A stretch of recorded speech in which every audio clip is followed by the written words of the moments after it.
Hi friends, আজ দেখাবো change over. এটা হচ্ছে চেঞ্জ ওভার।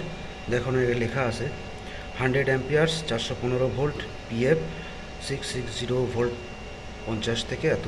বাস এইটা সব সময় এই যে যে কেবিল দেখছো এটা কেটে রাখা আছে। এটা হচ্ছে জেনারেটারের থেকে আসলো। সব সময় জেনারেটার নিচে যাবে, জেনারেটার নিচে।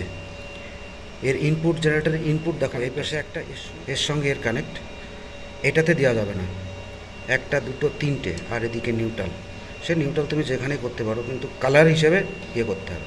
দেখো নিউট্রালে এখানে দিয়ে দিয়েছি আমি এইটা, এটার ইনপুট এখানে, এটার ইনপুট এখানে, এটার ইনপুট এখানে। রেড, ইয়েলো, ব্লু, ব্ল্যাক দিয়ে দাও। আর আউটপুট ঠিক এখান থেকে যাবে, আউটপুট এখান থেকে, এই যে এখান থেকে আউটপুট।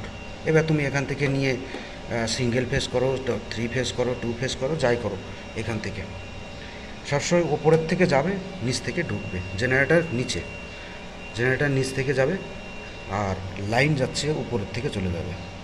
যদি আমি জেনারেটার কেটে দিই, এটা কেটে দিলে এইখানে কি করবা, এখানে ইনপুট ঢোকাবা, এখানে ইনপুট, এখান থেকে আউটপুট, এখানে ইনপুট, এখানে আউটপুট, শুধু লাইন চালাবো, শুধু লাইন আমি।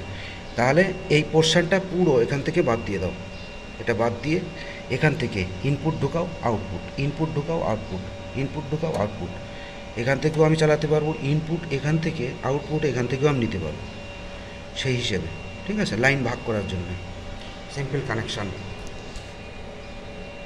আশা করি ভালো লাগলো। এরপরে আসবো নতুন একটা ভিডিও নিয়ে।